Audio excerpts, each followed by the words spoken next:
Hindi lang para sa tennis, hindi lang para sa Pilipinas, kundi para sa lahat ng batang Pinoy na nangangarap na makilala sa buong mundo. From dominating the juniors to making WTA history, to becoming the first ever Filipino to reach a WTA championship round, Alex proved one thing. At kapag Pinoy, hindi imposible ang mundo. At 20 years old, nagbukas siya ng pinto sa dati ay nakasarado para sa atin. And now, she's not just playing tennis. She's changing Philippine sports forever. Nako, partner, bakit ba ito ang deserving na mag-top 1 sa ating stories ngayon? Alam mo, partner, pag naririnig natin ang Alex Ayala, talagang napakaraming pwedeng pag-usapan. Simulan natin sa kanyang Cinderella run doon sa Miami Open, which is nagsimula siya as ranked number 140. Bumaba siya ng ranked number 74, if I'm not mistaken.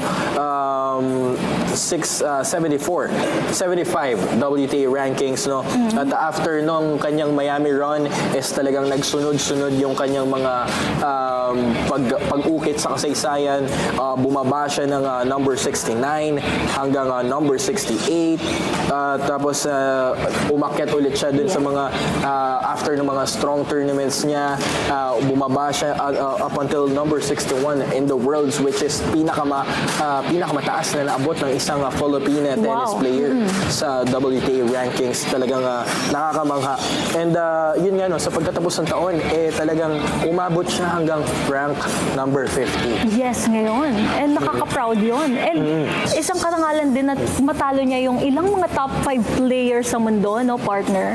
And sa US Open, siya nga yung unang Filipina na nanalo sa main draw match sa Grand Slam. It's so special, you know, they make me more and more special, you know, to be Filipino is something I take so much pride in.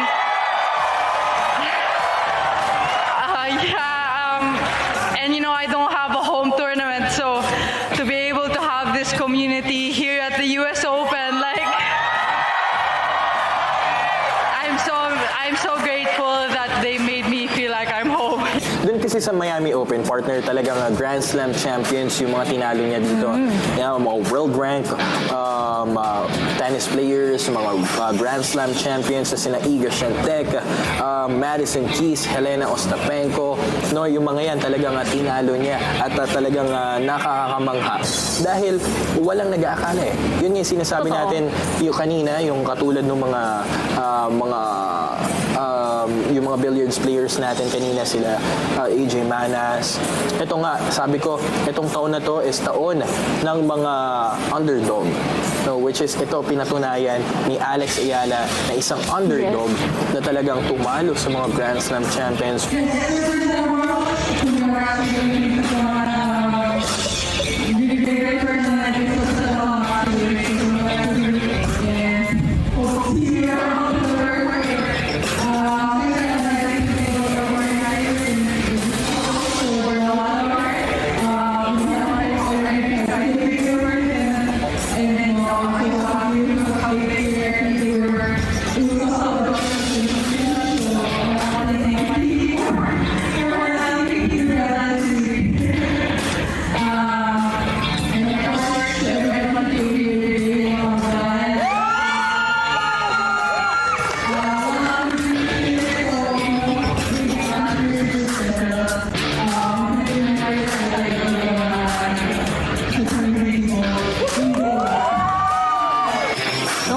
Unexpected At the talaga. age of 20 years old, nako, grabe na yung karangalan na nabigay ni Alex Ayala para sa ating bansa. And nakaka-proud. At tutuloy na yan, no? Susunod-sunod na yung pag-ukit niya sa kasaysayan. Wala nang daan itong si Alex Ayala para umatras. Lahat paakyat na lang to.